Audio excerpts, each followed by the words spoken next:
everybody, my name's Cara on Fire and welcome to a Dune Awakening video. There was recently an AMA hosted where the developers of the game answered fans' burning questions, such as console launch, private servers, Dune's endgame, and much more. I felt like there was some really interesting information here that needed sharing, so let's get into it. Can we pre-download the game for beta and the launch? Camille answered, we will have a preload for launch for sure, so this is wonderful news. This question is a triple whammy of questions. Is a third faction planned? Scott answered, yes, there will be a third faction that we will introduce post-launch. Is the game going to have any kind of MTX systems, like an in-game store or a battle pass for selling cosmetics? No MTX, no battle pass, and no in-game store, no subscription, no bull.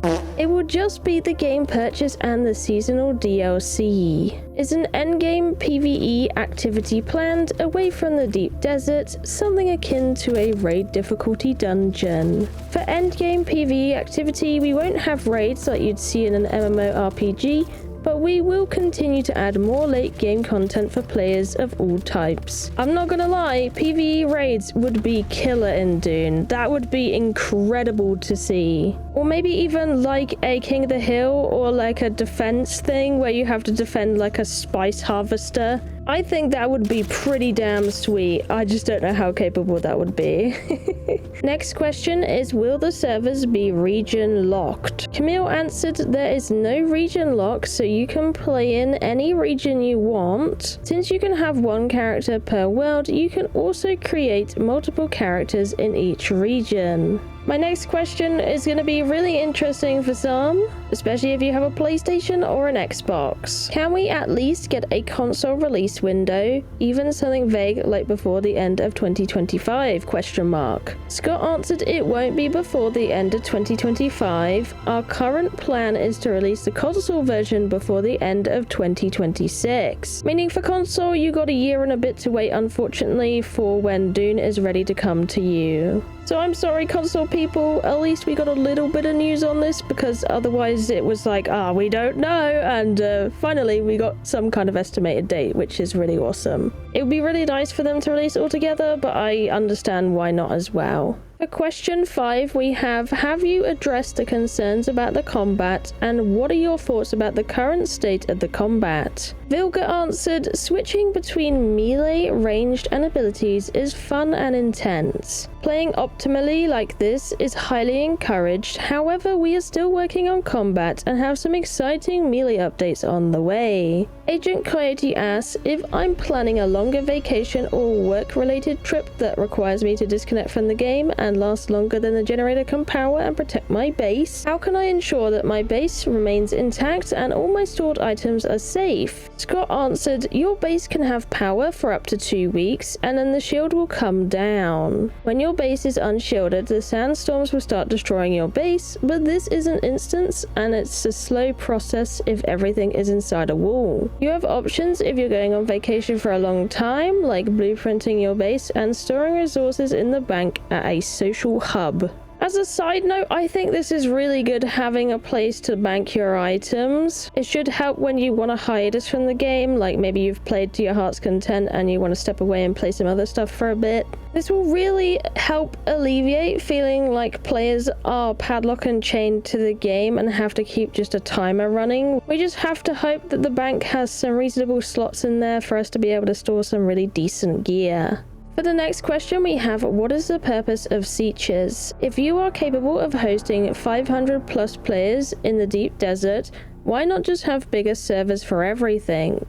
Scott answered, Hager Basin has a higher density of content than the deep desert, mostly NPC counts, so we can't have as many players active on that map. It is also substantially bigger, so there is more room for players to claim land, build, and explore without having 100 players gobbling up all the land. As a side note, 40 players is rather specific. I wonder if that's like their most optimal level or why exactly it is 40 players. I would be interested to hear that. Next question is, how often will we be seeing seasonal events and updates? Scott answered, every season. We are aiming to have large updates roughly every 3 months, which will go along with the DLC release dates we have set. A Kaya note from me, I am kind of used to this because they did the same thing in Conan Exiles, and it was actually quite nice having an update every 3 months. Although eventually it did become a thing where it kind of tiered off to 6 months and then even more space in between.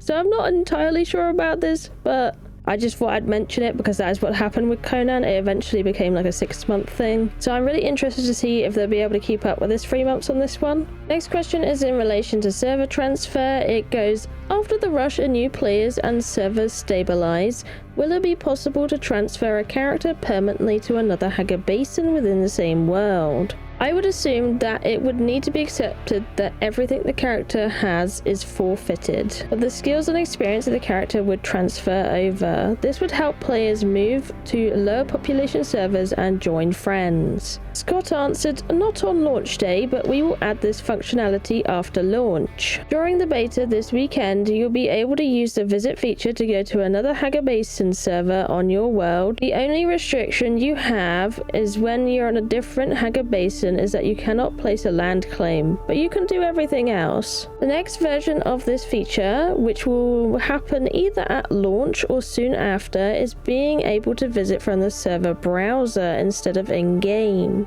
The final version, which will happen post-launch, is that we will allow you to move to a new Haga Basin within your world. We will not have this working at launch. So it seems eventually you'll be able to move over to a different server and join friends, so you're not on separate ones, but you might have to do the friend thing for launch. Adept asked, will we be able to transmog armor, and can we hide helmet and cape? Joel answered, the game features an extensive transmog system where you can alter visuals pretty much on the fly. The restrictions are you can only switch out of armors of a specific type with another, so heavy is heavy, light switches with light, and still suit switches with still suit. There are some exceptions to this rule though, like social visuals. Next question is a big one from me because this would be absolutely blessed. Would it be possible for the introduction of a snap to grid for placement of placeables inside our bases for those who are OCD about things being in place? Ilka answered, this will not be done for launch, but it is something we are considering post-launch. Honestly, even if it's like boxes snapping to boxes, that would be a big improvement already for me, so yes please. The next question asks, in the last Dune Awakening livestream, it was mentioned that there was a small strip of land in the deep desert that is non-PvP.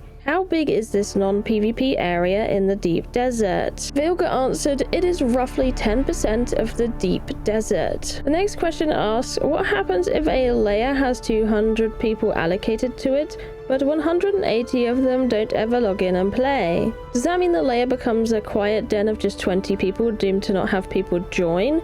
Or have you got plans to merge layers? Scott answered, we limit based on concurrency, the amount of people currently on the server, and activity, the amount of people that have recently played on the server. There isn't a character cap, so if someone stops playing, they won't count towards the space on the server.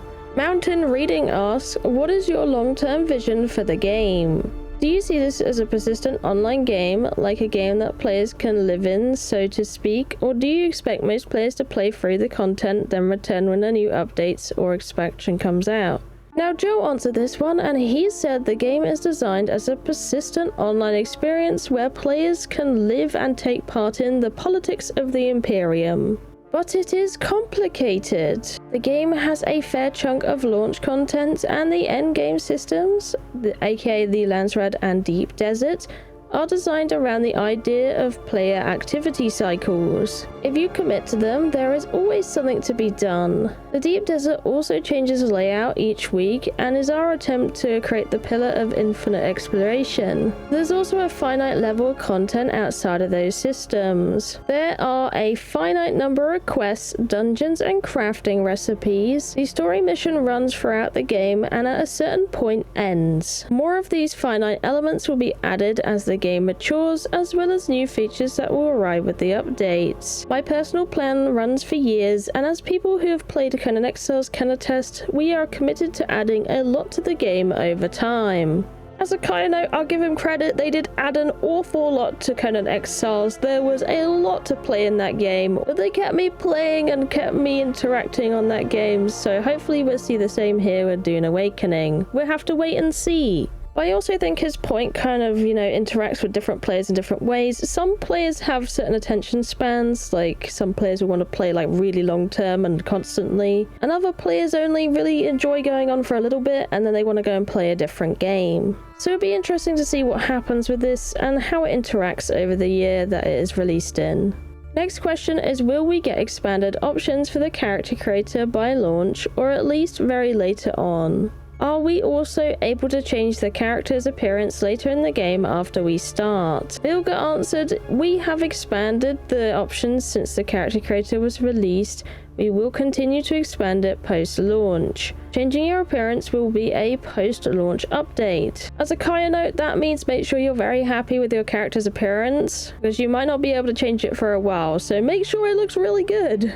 Old Shopping asks, if I'm visiting a friend in a different server, do a mission with her, get loot from it, and then she gives me her favorite sword because I had her back. Can I bring all that loot and sword home to my base on a different server by simply logging out and then back into my home base in Hager Basin? Or do I have to store it in some common social hub in order to transfer it over? Now, there were several answers on this. There was actually 3 different developers that answered this question. Camille said you can bring anything back in your character's inventory to your home in Hager Basin server. Vilga answered you can bring anything back that you can put in your inventory. And Joe answered yes, you can bring your loot back with you. The only restriction is what you can carry. The next question is private servers, estimate or possibility? Scott answered, we are working on them now with various partners across the globe.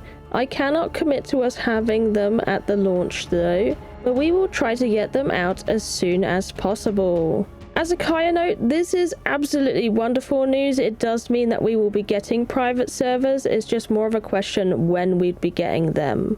And that's all the questions I had time for today. I'm going to link this Reddit thread in the description down below, so if you want to see more things answered, make sure to check the link there. There's quite a few duplicate questions and quite a few similar ones, so I just cherry-picked the ones that look most important to me. So make sure to have a read through there, and I hope you enjoyed this information spread here. I felt like there were some really important questions answered and some interesting things found out by the developers. Either way, if you like the video, smash a like on it, and if you want to see more Dune content, subscribe, because I'll be covering the game a lot at launch. But thank you for watching, I love you all, and I'll see you in the next one. Bye bye!